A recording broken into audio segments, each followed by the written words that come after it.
మీ business ఏదైనా మీ ఊర్లో promotion చేయాలంటే అది సుమన్ టీవీతోనే సాధ్యం. ఇప్పుడే సంప్రదించండి. సుమన్ టీవీ ఆస్ట్రేలియాకి తిరిగి స్వాగతం. ఇవాల్టి వార్తల్లోని ముఖ్యాంశాలు. నా వెనకాల కనిపిస్తున్న జైల్లో నుంచి చాలా మంది కరుడుగట్టిన నేరస్తులు తప్పించుకొని పారిపోయారు. అందులో గ్రెగరీ రాబర్ట్స్ అనే ఒక గజ దొంగ ఆస్ట్రేలియా నుండి ఇండియాకి తప్పించుకొని పారిపోయి శాంతారామ్ గా పేరును మార్చుకొని ముంబైలో నివసిస్తున్నాడట. అతను జూలై 1978లో పారిపోయాడట.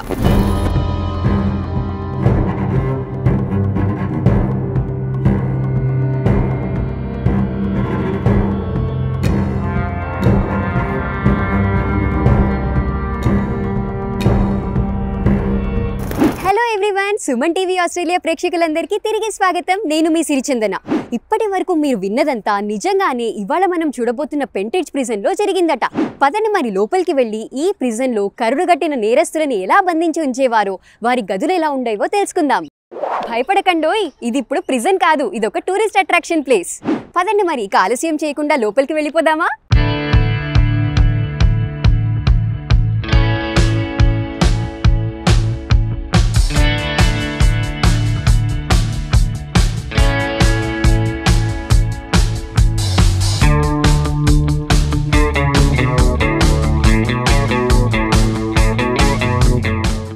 జైలు మెల్బర్న్లోని కోబర్గ్ అనే ప్రాంతంలో 140 ఎకరాలలో విస్తరించి ఉంది.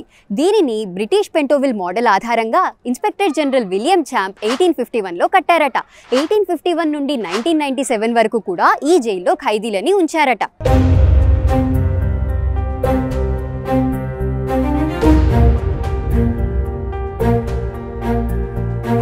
ఈ ప్రిజన్ గురించి కొన్ని ఇంట్రెస్టింగ్ ఫ్యాక్ట్స్ తెలుసుకుందామా? ఈ పెంట్రిడ్జ్ ప్రిజన్ 19వ శతాబ్దంలో విక్టోరియా స్టేట్లోని అతిపెద్ద ప్రిజన్గా గుర్తింపు పొందింది. అంతేకాకుండా ఈ ప్రిజన్ నుంచి పారిపోయిన ఎంతో మంది నేరస్తులలో ఒకరైన గ్రెగరీ రాబర్ట్ అనే ఒక వ్యక్తి ఆస్ట్రేలియా నుండి ఇండియాకి పారిపోయి వచ్చి ముంబైలో శాంతారామ్ అని పేరు మార్చుకొని ఎన్నో ఏళ్లు ఉన్నారట. అతను తన జీవిత చరిత్ర మీద శాంతారామ్ అనే బుక్ ని కూడా రాశారట. ఈ బుక్ చాలా ఇంట్రెస్టింగ్ గా ఉంటుందని విన్నాను. మీరు కూడా వీలైతే చదివేయండి.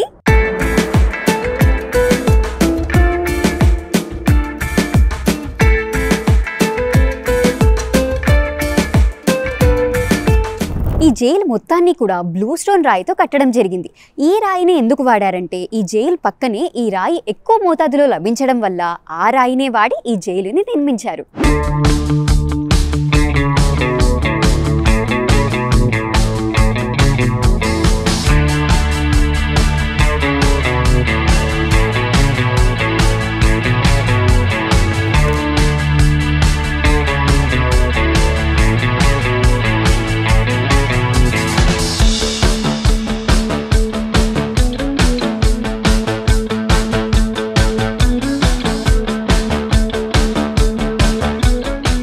జైల్ని ఇంగ్లీష్ ఆల్ఫాబెటికల్ ఆర్డర్లో వివిధ భాగాలుగా విభజించారు.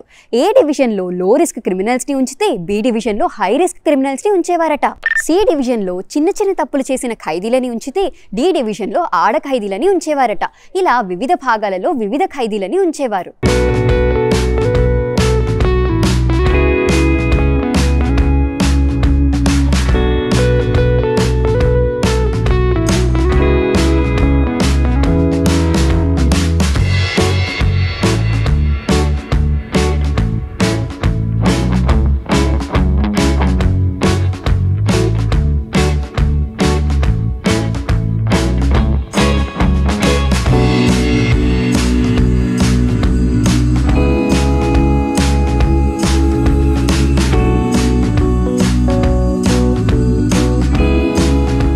కనిపిస్తున్న కొన్ని బుక్స్ ని ఈ జైల్లో బంధింపబడి ఉన్న ఖైదీలే రాశారట.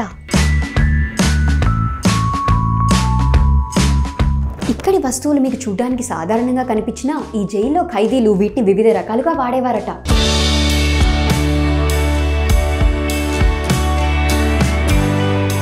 ఇక్కడ కొంతమంది ఖైదీలు ఈ టెన్నిస్ బాల్ని ఆడడం కోసం కాకుండా కావాలనే లోపల నుంచి బయటికి విసిరితే బయట నుండి కొంతమంది అందులో డ్రగ్స్ పెట్టి లోపలికి విసిరేవారట. ఈ బుక్ని కనుక మీరు చూసినట్లయితే ఈ బుక్ మధ్యలో ఉన్న ట్రయాంగిల్లో ఒక కత్తిని దాచిపెట్టుకొని ఈ జైల్లోని జైలర్ని పొడిచడానికి ప్రయత్నించారట. ఈ పెన్ మరియు ఈ క్యాండిల్ హోల్డర్ చూడడానికి సాధారణంగా కనిపిస్తున్నా వీటిని ఇతర ఖైదీలను పొడవడానికి వాడేవారట. ఈ బి డివిజన్లో మొత్తంగా ప్రిజనర్స్ ని బంధించి ఉంచడానికి 150 సెల్స్ ఉన్నాయట. ఒక్కొక్క సెల్లో ఒక్కొక్క క్రిమినల్ ని బంధించి ఉంచేవారు. పదండి ఒక సెల్ లోపలికి వెళ్ళి చూద్దాం.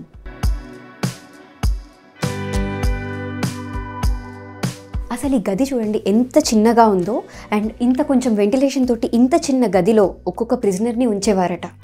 అసలు చూడ్డానికి ఎంత భయంకరంగా ఉంది కదా. అండ్ ఈ తలుపు వెనకాల మనం చూసుకున్నట్లయితే ఒక చిన్న కిటికీ లాగా ఉంది. ఇక్కడి నుంచి బయట ఎవరైనా వచ్చినా వాళ్ళతో మాట్లాడేవారు అనుకుంటాను. అండ్ ఇక్కడ ఒక చిన్న హోల్ కూడా ఉంది, అక్కడి నుంచి బయటికి కూడా చూడొచ్చు.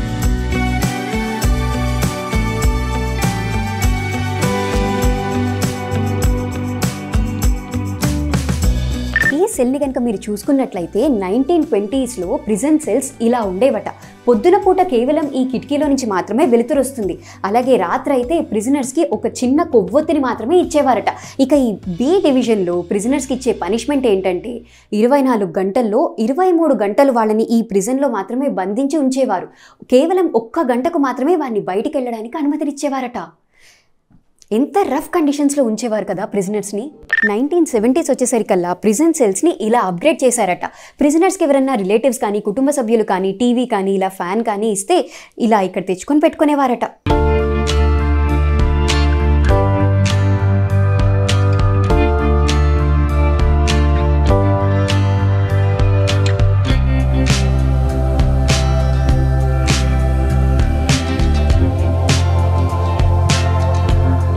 పెంట్రిడ్జ్ ప్రిజన్లో మొత్తంగా 11 మంది నేరస్తులని ఉరితీశారట.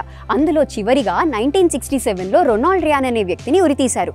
దాని తర్వాత ఆస్ట్రేలియాలో ఉరి శిక్ష అనేది రద్దు చేసేశారట.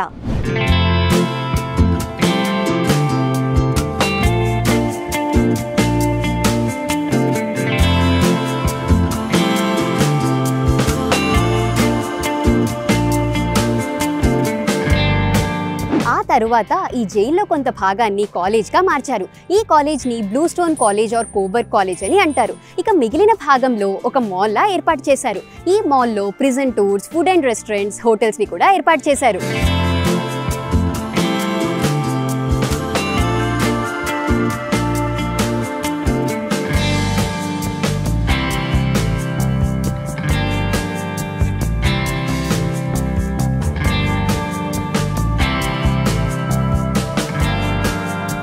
సో చూసారు కదా వ్యూవర్స్, ఆస్ట్రేలియాలో జైల్స్ ఎలా ఉంటాయో. ఇలాంటి మరెన్నో ఇంట్రెస్టింగ్ వీడియోస్ని మీరు మిస్ అవ్వకుండా ఉండాలి అంటే మన సుమన్ టీవీ ఆస్ట్రేలియా ఛానల్ని సబ్స్క్రైబ్ చేసేసుకోండి.